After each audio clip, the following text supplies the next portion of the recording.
Olá, boa noite. Boa noite. E o presidente disse que vai vetar 9 pontos do projeto de abuso de autoridade. Comitiva de governadores e ministros já está na região amazônica para discutir medidas de combate aos incêndios.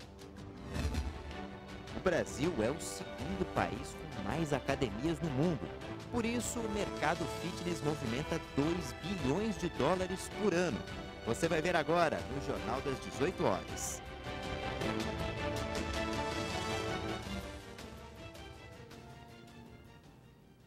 Uma comitiva de ministros foi até Belém, no Pará, nesta manhã, para discutir medidas de combate aos incêndios na Amazônia Legal. A comitiva se reuniu com governadores de 9 estados que formam a Amazônia Legal. Participam deste grupo os ministros Onyx Lorenzoni, da Casa Civil, Ricardo Salles, do Meio Ambiente, Fernando Azevedo, da Defesa, Tereza Cristina, da Agricultura, Pecuária e Abastecimento e Jorge Oliveira, da Secretaria-Geral da Presidência da República. Participaram também da reunião representantes do IBAMA, do INCRA e da FUNAI. O objetivo do governo federal com a reunião é discutir com os estados medidas de combate às queimadas, preservação da floresta amazônica e desenvolvimento econômico. Os governadores apresentaram um conjunto de áreas onde a cooperação entre os governos estaduais e o governo federal ela é essencial para que nós possamos, nesse momento, enfrentar as dificuldades que a região enfrenta, que vão desde as questões climáticas, passando por questões estruturais que nós precisamos solucionar, e isso está sendo feito de maneira muito efetiva, numa outra cooperação entre o GLO ambiental, que pela primeira vez na história do Brasil é feita, por determinação do presidente Bolsonaro, onde as Forças Armadas, em parceria com os governos da região, estão atuando no controle de focos de calor, no caso de controle, ou então de queimadas. Nós temos, desde o início do ano, entabulado negociações para uma melhoria importante na governança do Fundo Amazônia, como todos já sabem. Essa negociação avançou bastante, inclusive essa semana tivemos novamente contatos e entendimentos com os 2 principais doadores, Noruega e Alemanha, e a reunião presidida pelo presidente Jair Bolsonaro na semana passada e é renovada hoje com os governadores do estado, reforçam ainda mais a decisão tomada lá atrás no sentido de dar maior foco, ter maior eficiência, estratégia e sinergia para as ações do fundo, dentre outras destinações, essas já mencionadas pelo ministro Onyx e que, de maneira uníssona entre os governos estaduais e o federal, certamente farão com que o fundo traga ainda mais resultados para o país.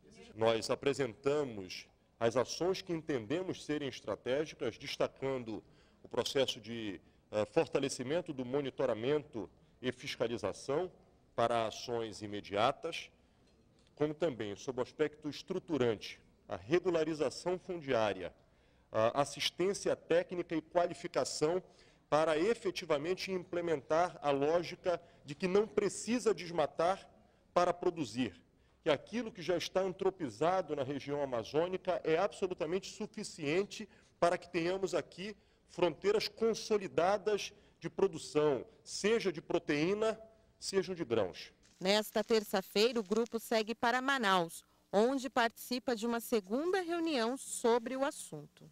Os economistas do mercado financeiro ouvidos pelo Banco Central estão mais otimistas e projetam um crescimento no PIB de 0,87% no ano. A projeção anterior era 0,80%. As informações estão no Boletim Focus desta semana.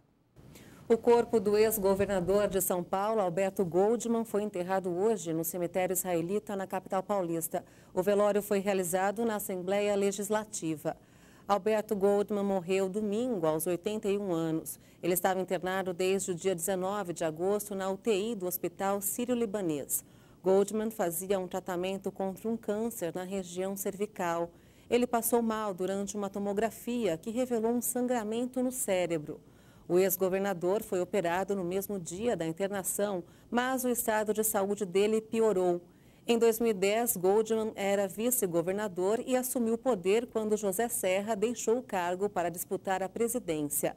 O político também foi deputado federal, estadual e ministro dos Transportes do governo Itamar Franco. Ele deixa a esposa e 5 filhos. Passageiros levaram um susto hoje no momento em que um avião da companhia aérea Gol começou a decolar no Ceará.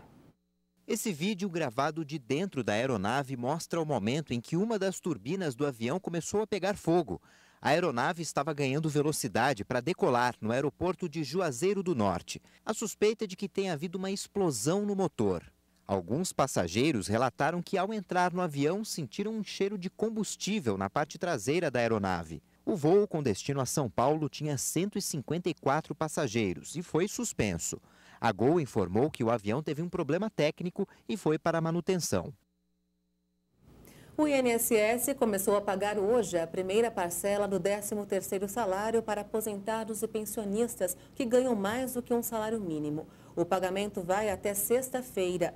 A data varia de acordo com o valor e com o número final do benefício. Para quem ganha menos de um salário mínimo, o pagamento começou na semana passada. Essa primeira parcela é de 50% do valor do benefício sem desconto de imposto de renda. A Caixa Econômica Federal começou a pagar os recursos do PIS para quem não tem conta no banco e tem mais de 60 anos de idade.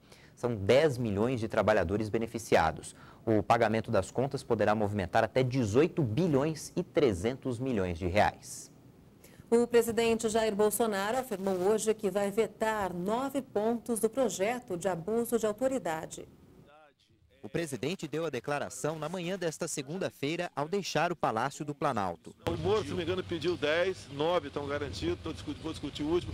Outras entidades também pediram a questão de veto, a gente vai analisar o que for compatível, a gente fala. Agora, deixa bem claro, né? O Ministério Público, em muitas oportunidades, abusa. Eu sou uma vítima disso. Respondi tantos processos do Supremo por abuso de autoridade. Tá? Isso não pode acontecer. Todo o MP, eu sei que tem grande parte são responsáveis, mas individualmente alguns abusam disso aí.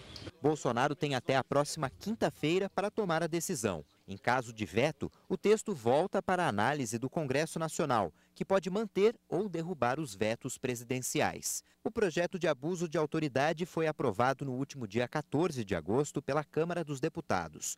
Um dos pontos mais polêmicos é o que tipifica como abuso de autoridade o uso de algemas quando não houver resistência à prisão ou ameaça de fuga.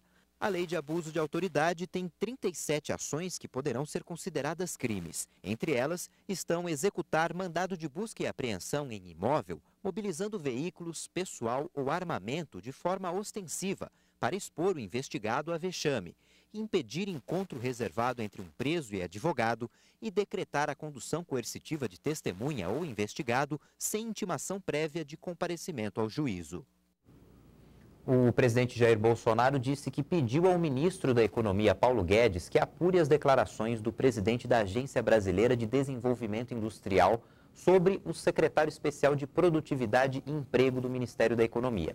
Luiz Augusto Ferreira, da ABDI, disse em entrevista à revista Veja que o secretário Carlos da Costa fez pedidos não republicanos, sem dar detalhes sobre quais seriam as solicitações. Segundo o presidente, Ferreira ou Costa, ou talvez os dois, perderão seus cargos.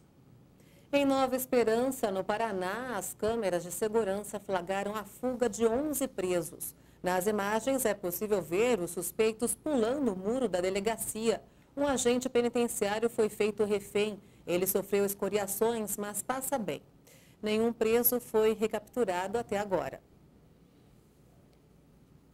Você tem o hábito de praticar exercícios físicos? Os médicos recomendam meia hora por dia. E espaço para isso não falta. Hoje existem mais de 30 mil academias espalhadas pelo Brasil. Isso coloca o país em segundo lugar no ranking mundial de academias. Essa indústria movimenta 2 bilhões de dólares, ou mais de 8 bilhões de reais por ano. 30 minutos de atividade física por dia é o que recomenda a Organização Mundial da Saúde para se manter saudável. Mas nem todo mundo segue isso e continua a seguir a vida na velha rotina. Levantar cedo, trabalhar, pegar trânsito, chegar em casa, dormir tarde. Uma pesquisa realizada pela OMS em 2018 mostra que 1 em cada 4 adultos é sedentário. E um dos principais motivos é não praticar exercício físico. Mas já que a rotina faz parte e não tem para onde correr, o jeito é encontrar uma solução para aliviar esse cansaço. E sabe onde milhares de brasileiros encontraram? Na academia. Melhorou, porque daí o estresse, né, do dia a dia, e daí faz com que a gente melhore. Principalmente a gente tem mais ânimo, né? Depressão, essas coisas, né? Que às vezes a gente tem, né? Por causa do dia a dia. Então a academia, para mim, é bom por causa disso. E claro, todo esse novo costume se tornou um mercado muito lucrativo. O mercado do mundo fitness. O Brasil é o segundo país com o maior número de academias do mundo. São mais de 34 mil unidades que só no ano passado movimentaram mais de 2 bilhões de dólares. E diante de tantas opções, as empresas sempre buscam se destacar no mercado com o que há de mais moderno.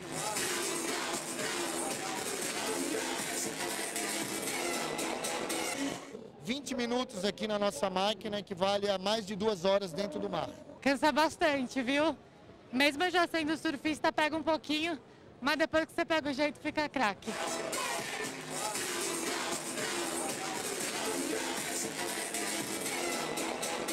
E se você pudesse fazer exercício sem muito esforço e usando apenas um colete eletroestimulador?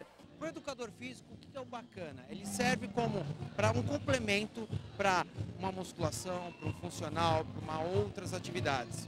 O que ela faz? Ele trabalha um estímulo mais profundo que as outras atividades acabam não fazendo.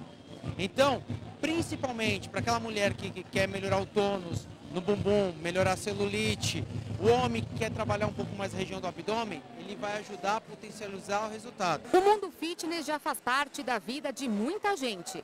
Só no Brasil, 8 milhões se matricularam em uma academia. E você também vai fazer parte do movimento pela saúde e cuidado com o corpo?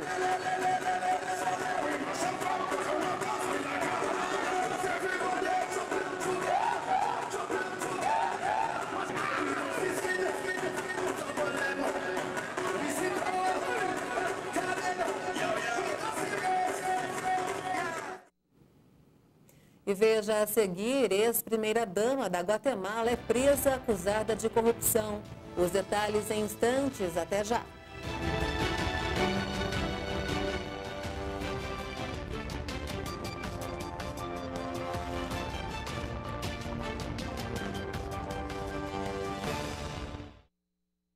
A ex-primeira-dama da Guatemala foi presa hoje. Ela é acusada de envolvimento em um caso de corrupção.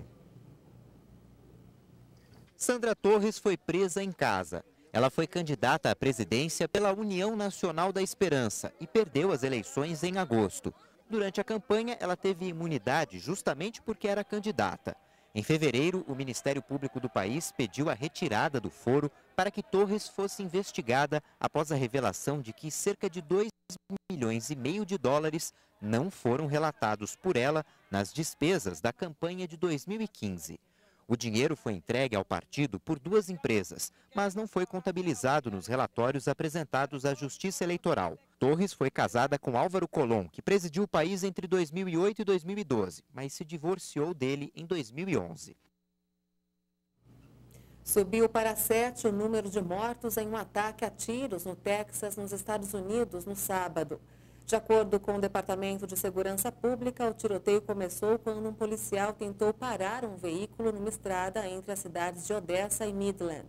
O motorista apontou um fuzil pela janela e deu vários tiros contra a patrulha. E depois continuou atirando contra motoristas. O homem foi morto pela polícia. E essa edição termina aqui. Uma boa noite para você e até amanhã. Boa noite e até amanhã.